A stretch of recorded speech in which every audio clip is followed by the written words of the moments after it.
क्या गर्भावस्था के दौरान संभोग कर सकते हैं?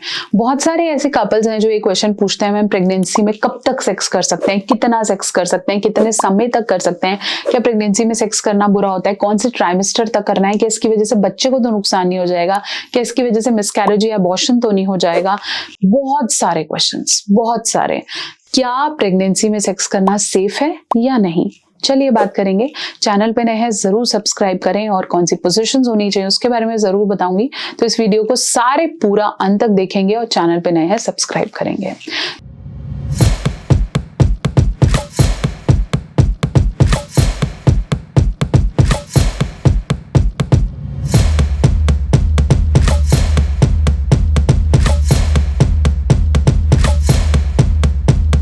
तो चलिए हम बात कर रहे थे प्रेगनेंसी में सेक्स। प्रेगनेंसी एक ऐसा फेज है जिसमें फीमेल की बॉडी काफी सारे चेंजेस से गुजरती है, और कहने की बात है कि पुरुषों को जरा सा भी जोर नहीं आता, बट मेंटली पुरुष भी एक अलग स्टेज ऑफ लाइफ में जाते हैं जिसे हम बोलते हैं फादरहुड का लाइफ। फीमेल की बॉडी में चेंजेस हो रहे होते हैं, लेकिन मेल मेंटली बहुत ज्यादा रिस्पॉन्सिबल हो रहा होता है।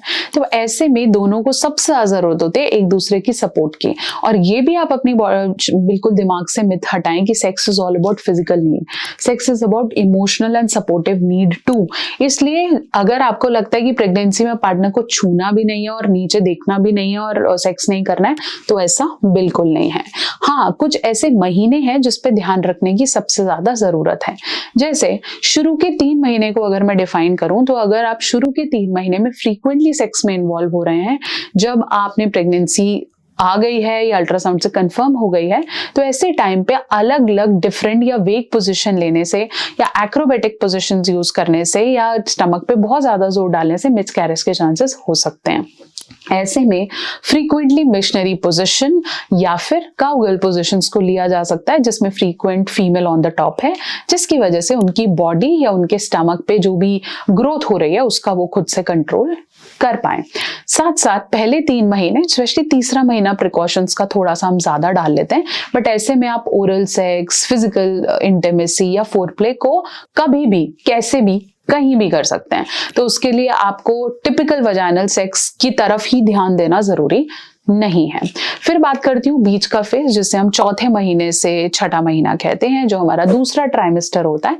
ऐसे को हम हनीमून या बेबी मून पीरियड भी कहते हैं। ऐसे में आप अगर सेक्स करते हैं या मल्टीपल पोजीशन ट्राई भी करते हैं, तो वो बेबी की ग्रोथ का टाइम है। ऐसे में बच्चा नीचे जाके नहीं लग रहा है और धीरे धीरे ग्रो कर रहा है। तो ऐसे में अगर आप रेगुलर सेक्स कर भी रहे हैं, इन्वॉल्व हो रहे हैं, तो घबराने की बात नहीं है।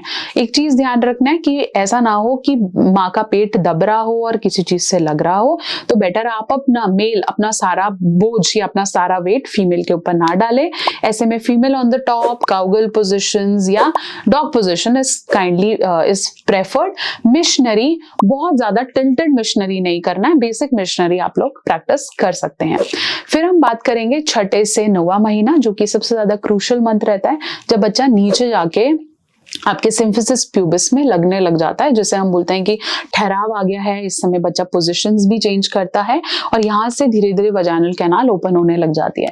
ऐसे में अगर आप बहुत ज्यादा प्रेशर डाल के सेक्स एंजॉय कर रहे हैं या 9th मंथ में बहुत ज्यादा सेक्स में इन्वॉल्व रहते हैं, तो नीचे इन्फेक्शन होने के चांसेस, पानी की थैली फटने के चांसेस, या फिर अल्टीमेटली कहीं ना कहीं बच्चे का पोजिशन चेंज होने के चांसेस बढ़ जाते हैं। कई फीमेल्स में बच्चों को एस्फिक्सिया, मतलब सांस लेने की दिक्कत भी देखी गई है और जल्दी से सिजेरियन या कुछ ऑपरेशन करना पड़ जाता है।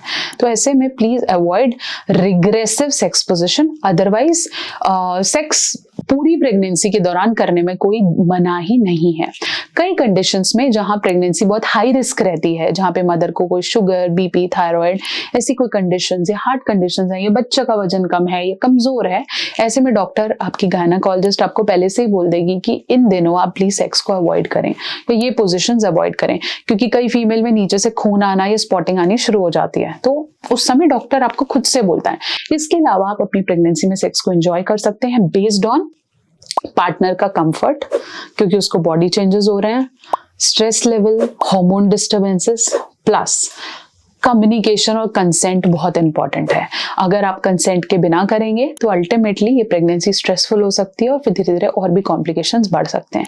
इसलिए moral of the story is pregnancy में सेक्स को कभी भी कैसे भी इंजॉय कर सकते हैं।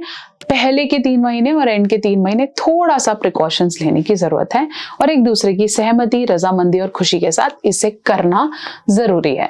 बिना करे 9 महीने और फिर बच्चा होने के बाद के 6 महीने निकालना बहुत मुश्किल है और यही वो टाइम है जब एक्स्ट्रा मैरिटल अफेयर्स और रिलेशनशिप्स खराब होने शुरू हो जाते हैं।